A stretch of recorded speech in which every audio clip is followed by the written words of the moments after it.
And the Office of President and Vice President are more visible as students here on campus. This year and next year, I'll be an on-campus student. So we'll have leaders that are directly plugged into on-campus life. Further, I know me and Frank, we don't plan to have our directors visit RHA and hall councils. We plan ourselves to talk to students where they're at, meeting them in their spaces. We agree with the basic premise that relationships with the RHA and the various halls are very important. And I think another way that we can definitely tap into the RHA and the hall councils is helping develop these students as leaders across the campus while they're still freshmen and sophomores. Thank you. Rebuttal? Yeah. Thank you. Current policy within the administration Brian and I are part of mandated that each director would go visit Residence Hall with a fellow senator, which I think, as was stated, you know, it's great if you want to go and meet them all yourself. I think that's awesome. But as we also said before, Senate is more than just one or two people. It is the entire Senate. It's 30 senators and it's the directors. So having your whole group go out and outreach to these different bodies, I feel, shows a lot more outreach and inclusivity than just one or two people reaching out to each group. And that is a policy and a tradition that we would look to continue if elected president and vice president. Thank you. Rita and Heaton, you have this question first. There are over 300 student organizations on campus. What would you do to help them flourish? I think to make student organizations flourish, you have to look at the students themselves. In order to make an organization flourish, you have to foster leadership. And through the utilization of interns and different programs that we can do on campus to help leaders build themselves up. Give them organization tools, give them tools to better foster leadership. I think that's the best way to build student organizations within the campus. I think Frank hits the nail on the head there, obviously. One thing that I instituted at Marathon County that I think would be vital to institute here, and something I'd love to see regardless of what happens with this election upcoming, is leadership roundtables. It's a way to make sure that students on campus that are leaders are being mentored in ways that allows them to have access to tools that might not otherwise be there. An example of a leadership roundtable is at Marathon County, we'd invite local community and business leaders to meet with leaders on campus and let them know some of their skills, their strategies that they used in getting to where their level of success was. And letting them know that one day they were a student in the classroom at Marathon County or here at Eau Claire, just like them, and letting them really have direct ties into knowing how they can create and foster leadership on campus. Thank you. Larson and Rector? Yeah, thank you. Student organizations are something that I'm incredibly passionate about, and this past year on the Finance Commission I've done a lot of work with. And I'd say that maybe the most important thing that needs to be done to help student organizations is to ensure that we have some semblance of continuity and some semblance of, okay, this is what you guys need to do to apply for funding. And it needs to be the same year after year after year so that there isn't any confusion. Because we've switched the process up. For those of you guys who receive funding or get emails, the process has been switched up so many times that I don't even know if student organizations even know what they're supposed to do. So, I mean, a really important thing for that, I mean, first and foremost is making sure that the people we hire to be our orgs director are there to serve for the entire year. Frank quit as organizations director halfway through this year. I think it's really important that people that we put in positions of power don't quit on our students. In addition to that, I think that we need to allow our student organizations to flourish, to allow for them to have more opportunities. What I've worked on this whole past year as finance director is to allow for student organizations when they go to conferences and when they have conference dues and fees to pay for, to allow for those fees and dues to be paid for up front. So they no longer have to pay out of pocket beforehand and then get reimbursed by our student government. Because what this does is it creates an unnecessary burden on the individual. Students are shelling out thousands of dollars on individual credit cards only to be reimbursed by us. It's an unsustainable system, and it discriminates against those who don't have more funding. So that's something that we've already worked for. So with that, I yield. Thank you. And rebuttal? I think in focusing on how we can help the different organizations on campus flourish, and speaking to individuals on Senate resigning this year, there have been multiple individuals that have resigned, and they've resigned.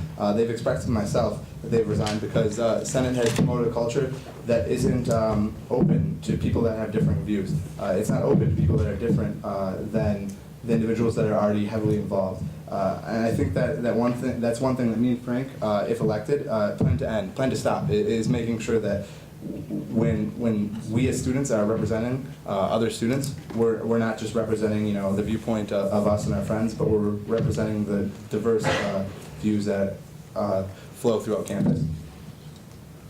Thank you. Brian and Jason will have this question first. At times, as student body president and vice president, you must make decisions that will be immediately unpopular, but you believe are in the best interest of the university. How would you handle this responsibility as leaders of the student body? Yeah, hey, thank you.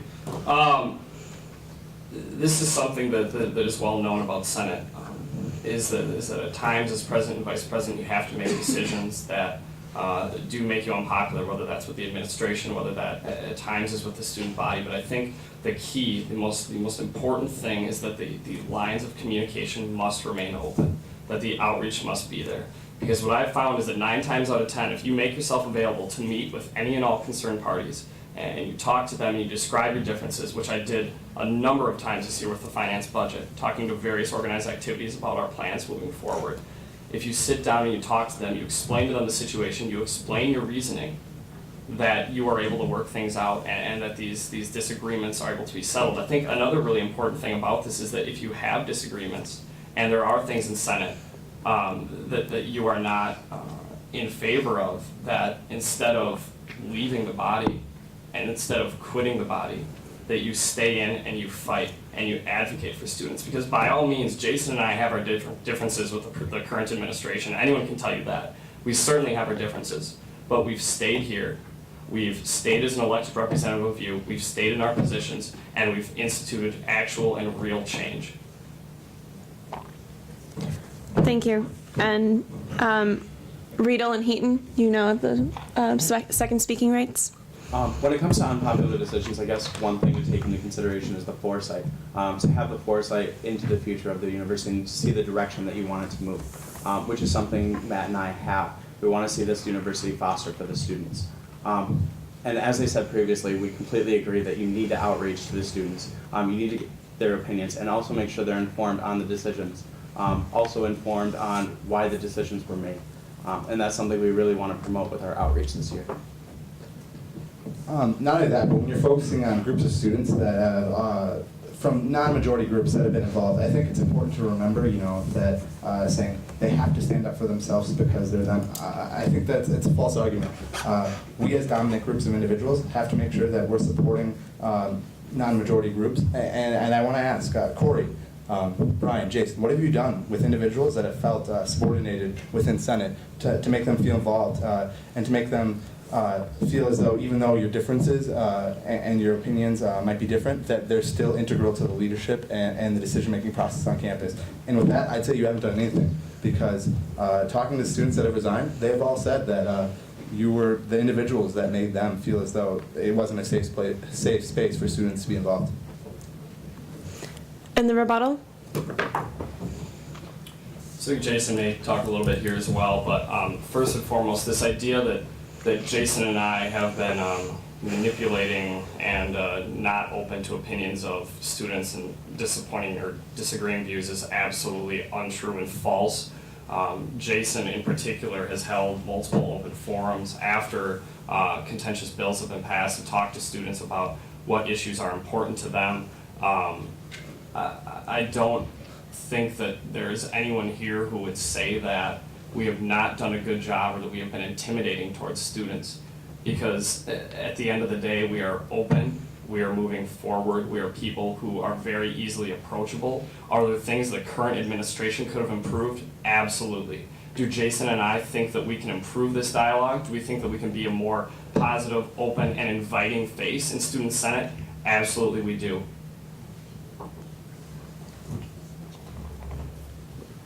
All right, thank you. Riedel and Heaton, you will have first speaking rights on this question.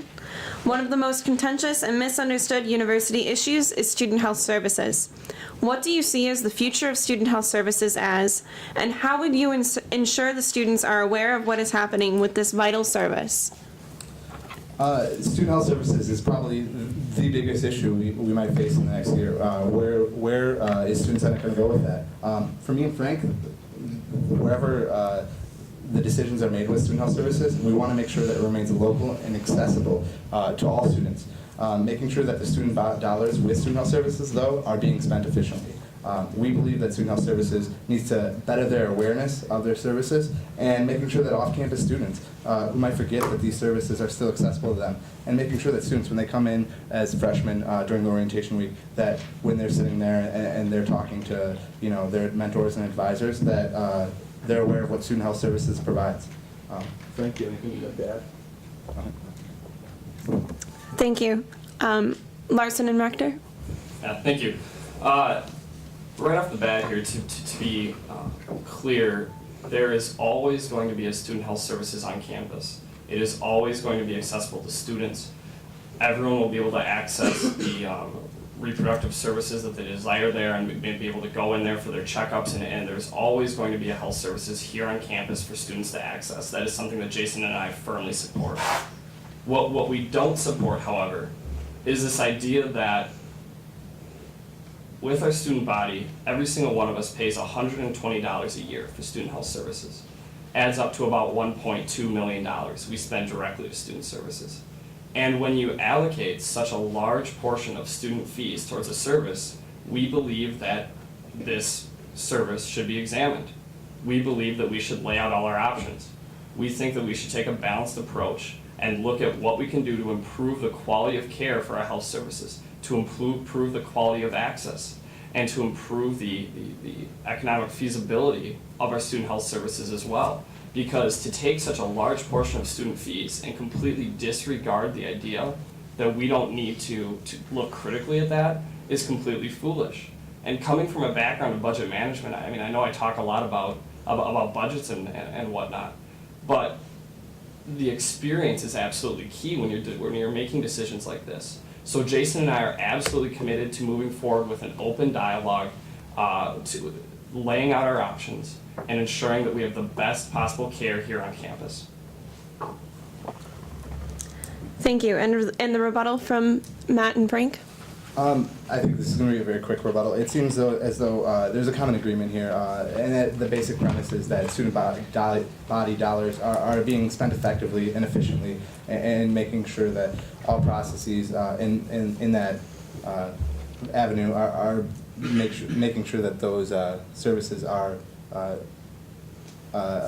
attaining the level that they say they will attain.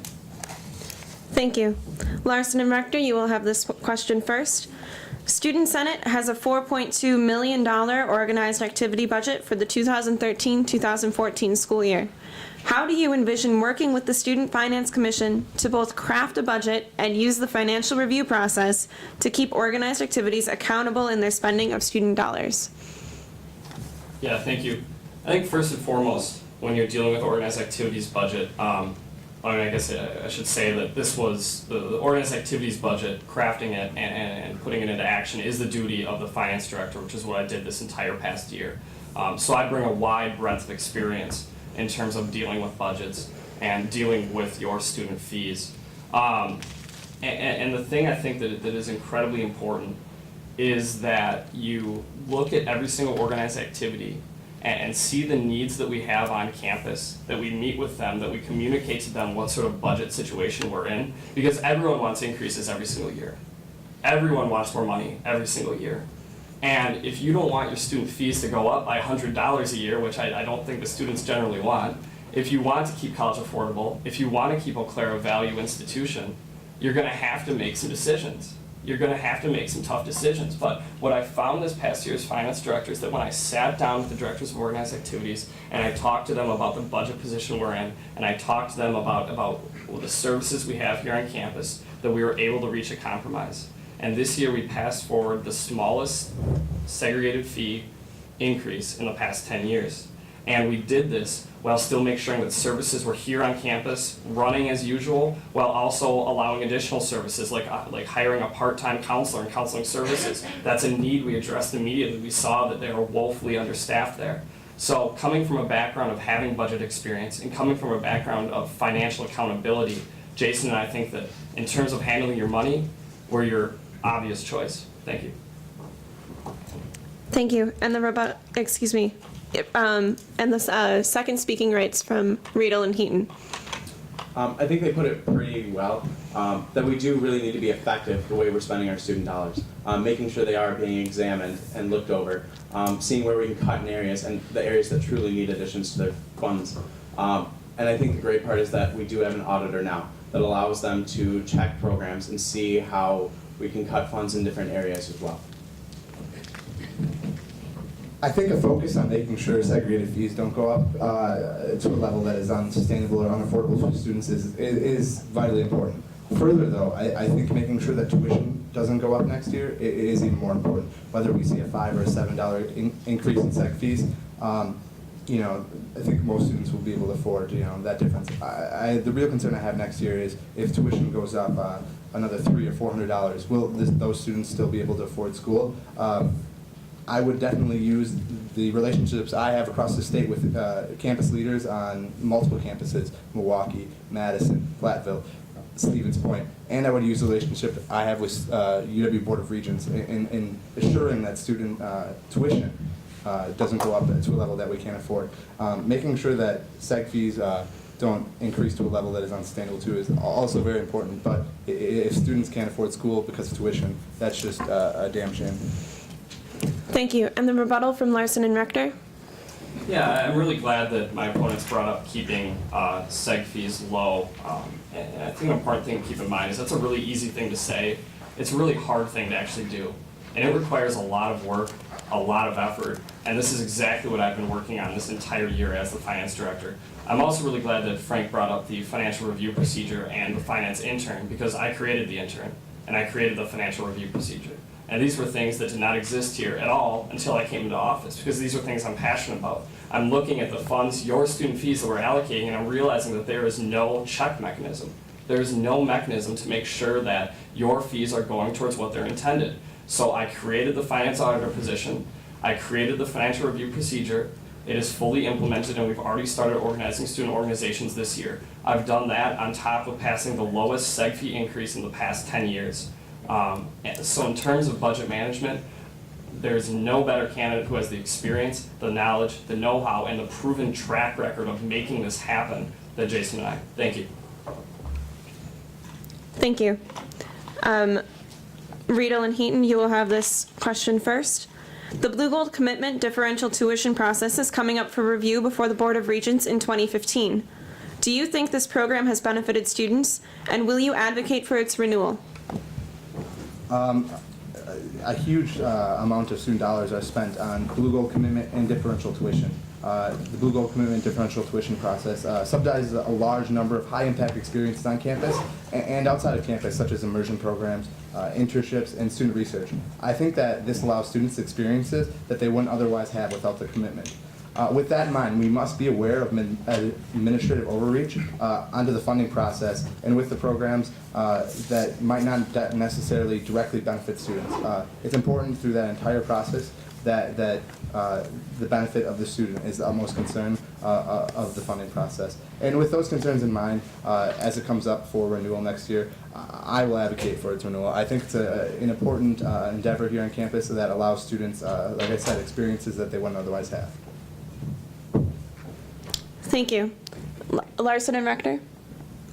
Yeah, so Blugold commitment is really what sets us apart from other universities. When talking to Provost Klein, she goes to other universities and she talks to them about what we have here, that we have a $10 million budget of student-controlled funds that we can use for a wide array of programs here on campus to support student-faculty research, to support study abroad, to hire 70 additional faculty here on campus to make sure that you guys are able to get into the classes you need to graduate on time. This really is a completely unparalleled program here at the University of Wisconsin-Eau Claire.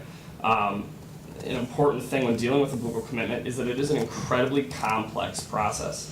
It isn't something that you can just dive right into and understand. In this regard, I served on the funding analysis committee this past semester, which is the highest level of Blugold commitment, deciding where your student funds go. When you're looking at who you want to elect as your student body president and your vice president, the experience is absolutely key. Because if we throw candidates into office who do not know these programs, that have not served on these committees, that do not have the relationships with the administrators, it is not going to succeed. Because we need to have students advocating to the regents about what this program is, and students who actually know what the process is, who have been here, who have worked on the Blugold commitment, who have served on the highest committees and have the relationships. Because if we don't do that, Blugold commitment is absolutely going to fail. Thank you. And the rebuttal from Riedel and Heaton? Decline your rebuttal. Decline. All right, I will now defer to the timekeeper if we have time for audience submitted questions. I know that some of our candidates have to go to class, so I don't want to make them late, so I think I'll wrap up our debate. All right, we will forward the questions that the audience submitted to the candidates. Excuse me? They still have to make closing statements. Right. I was just getting to that. All right, we will now move into closing statements, and Matthew Riedel and Frank Heaton will be speaking first. They will have 2 minutes, followed by Brian Larson and Jason Rector.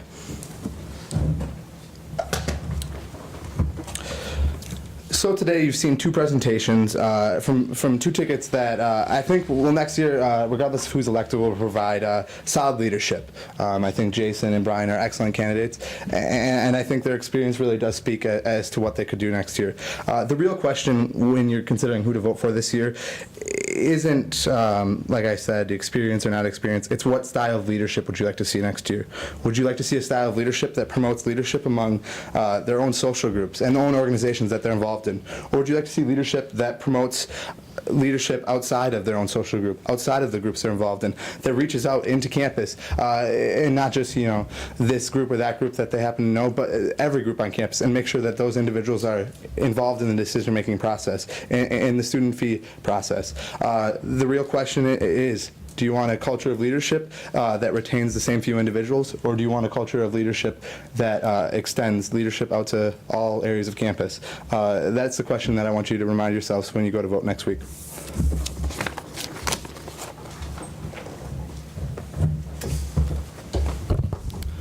Hey everyone, so thank you so much for coming today. This has been a really fantastic debate. I'm really glad we had this opportunity to talk to you guys about our platforms.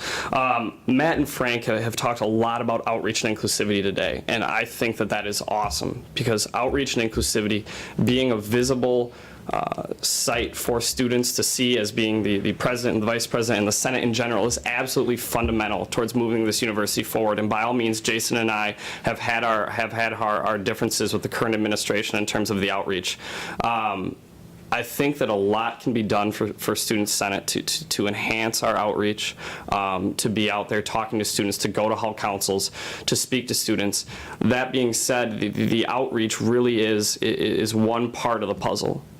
And other things that need to be considered with Student Senate is the fact that we are a SUF body, and we are a body that allocates student funds. We allocate every year $17 million of your student fees. So the budget side of things, as a student body president and vice president, absolutely cannot be overlooked.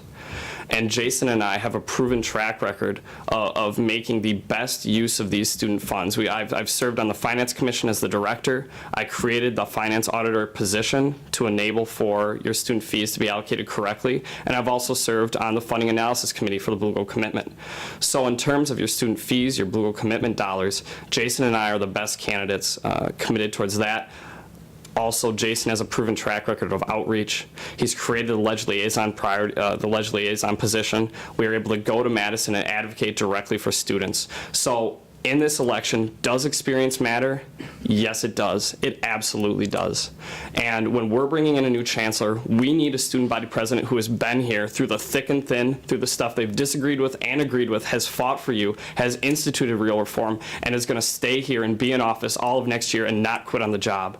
And it is for those reasons that Jason and I would strongly urge for your support. And we'd like to, once again, thank you all for coming. This has been a fantastic debate. Wish you the best of luck. Thank you. thank you to both candidates. Thank you, audience, for being a wonderful audience today. And thank you to both tickets. Please remember that our elections will be held next week, Monday through Wednesday. That's April 15th through the 17th. On Monday, they will be in Hilltop and in Haas. And on Tuesday and Wednesday, you'll be able to find them in Davie Center. Thank you all for coming, and have a wonderful afternoon. I think that both sides spoke to their strengths. Today, Brian and Jason spoke to their strength as leaders here at Eau Claire. And I think I spoke to my experience before I came to Eau Claire, being a student body president. I think they talk a lot about what people have been able to see them do, and I've been able to talk about what I've been able to do. I think if elected, I'd be able to prove and show that regardless of my time here at Eau Claire, that I can be a solid and effective leader. Look at the current Student Senate. It's a lot of individuals that are from the same social groups outside of Senate, that are from the same organizations outside of Senate. It's a select few individuals, and the current administration, I think, really wants to keep those same individuals as the leaders on campus. And I think what I'd like to see is Student Senate broadening their scope, allowing for more individuals from diverse backgrounds to get involved and feel safe in those spaces, and feel that in those spaces they can flourish as leaders, as opposed to having their voice underwritten or hit behind the majority voice. I think the true strengths for me and Frank lie in working with students from all over campus and trying to outreach to all those different groups, and making sure that Senate isn't just the same few social circles of people being involved, and making sure it's everybody's decision and not just the decision of a select few. I think I bring a little different dynamic to Senate. Obviously, outreach and inclusivity and diversity and being out there and talking to students is incredibly key to having a successful government. But when you're dealing with $17 million of student fees, coming from a business background, coming from a background as finance director and handling those funds, I think really makes me an interesting candidate and a very valuable candidate. What Jason and I are stressing throughout this whole campaign, the issue of experience, the issue of proven leadership, really stood out, and I think that we did a fantastic job of emphasizing that. And I think that when the students go to the polls, they're going to remember that talk is cheap. Any candidate can say what they want come election time, but it is a lot harder to find a candidate, and it takes a lot more for a candidate to actually say, this is what I've done, this is what I will be doing. And until you actually have a track record to run on and to say that, your promises really are empty. Leaders don't quit, period. If you're a leader at this university, you don't quit on the students, and you don't quit on your job. So even when stuff gets tough, even when there are disagreements, which, like I alluded to before, by all means, Jason and I have had our issues with the current administration, we never quit. We've never stopped. We've never stopped being here for students. We never stopped advocating for them. So